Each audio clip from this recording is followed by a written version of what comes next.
안녕하세요, 오지코 여러분. 오늘 말씀드릴 주제는 이런 경우에는 비중격 연골 쓰지 마세요 입니다. 코 수술하는 데 있어가지고 우리가 비중격 연골은 코 안에 있잖아요. 코 안에 여기 핑크색 연골, 요게 비중격 연골이에요. 채취하기도 쉽고 특별히 뭐 준비를 해야 되는 과정이 없으니까 저희들이 많이 썼어요. 그리고 또 비중격 연골은 이렇게 판판하게 이렇게 넓게 되어 있으니까 코끝에 기둥을 세워서 코끝을 올린다 또는 코끝 길이를 연장을 한다, 이런 식으로 해가지고 많이 사용을 하게 됐었거든요. 그리고 또 비중격 연골이 휘어가지고 코막힘이 있을 때 예전에는 휘어진 연골을 잘라내는 방법으로 수술을 많이 했는데, 그때 잘라낸 연골을 이용해서 코끝 성형을 많이 했었습니다. 그런데 오늘 제가 말씀드릴 내용은 가능하면 비중격 연골은 보존을 하자. 이제 우리가 비중격 연골이 이런 식으로 되어 있어요. 이렇게 마른 목골 모양으로 되어 있는데 이 크기가 평균적으로 한 2.3cm 왔다 갔다 하는 정도예요. 그런데 외국인들은 되게 많이 커요. 뭐 4cm, 5cm 이렇게 넘어가는 경우가 많거든요. 근데 동양인들은 한 2.3cm 플러스 마이너스 정도 돼요.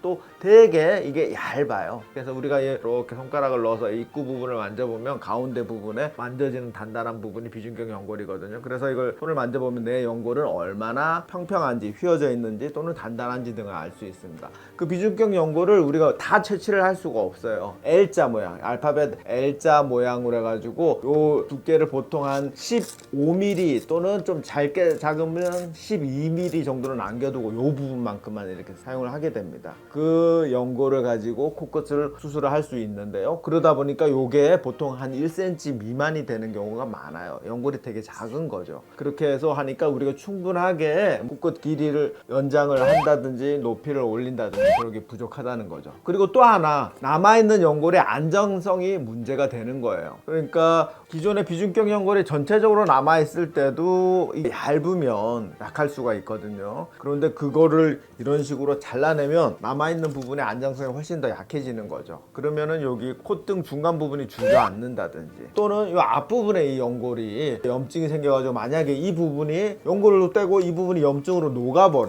이렇게 만약에 녹아버리면 코가 앞부분이 주저앉게 됩니다. 그리고 또 여기 이 비주, 코 기둥이 요 부분이 안정성이 없어서 약해지니까 쭉 말려 올라가지고 이렇게 퇴축되어 보이는, 정면에서 보면 코 기둥이 안 보이는 거죠. 정면에서 우리가 이렇게 시걸 어피어런스라고 해요. 갈매기가 나는 모양이 이쁜데 여기 쑥 들어가서 이렇게 미용적으로 되게 안 좋게 되는 거죠. 그렇기 때문에 이 비중격 연골은 하나밖에 없어요. 그리고 코를 지탱하는 구조물이란 말이에요. 그래서 가능하면 비중격이 아주 크고 튼튼하다, 그런 경우에 또 내가 높이를 많이 올릴 필요가 없다, 그러면은 비중격 연골을 사용하는 게 괜찮습니다만, 만약에 비중격이 작다, 약하다, 휘어져 있다, 그 다음에 우리가 교정을 해야 될 범위는 넓다, 그런 경우에는 웬만하면 저는 비중격 연골은 보존을 했으면 해요. 이거는 코를 지탱하는 구조물이지 코를 미용적으로 만들기 위해 사용하는 재료가 아니기 때문에. 그래서 제가 추천드리는 거는 귀 연골도 있을 수 있고 가슴 연골도 있을 수 있습니다. 근데 귀 연골은 뭐 이렇게 되게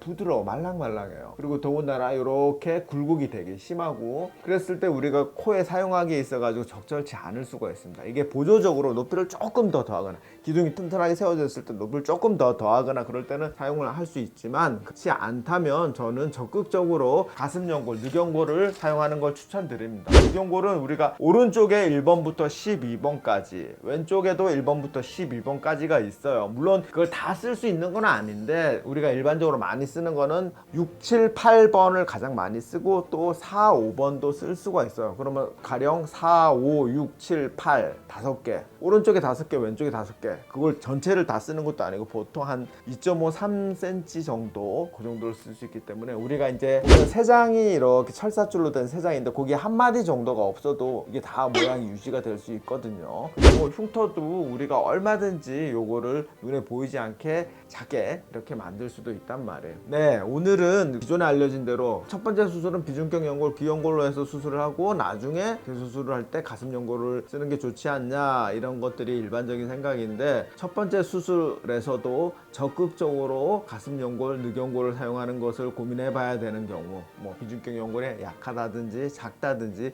휘어져 있다든지 그런 경우에는 오히려 비중격 연골보다는 가슴 연골, 늑연골을 이용해서 수술하는 것을 저는 추천드립니다. 네, 오늘도 영상 봐주셔서 감사합니다.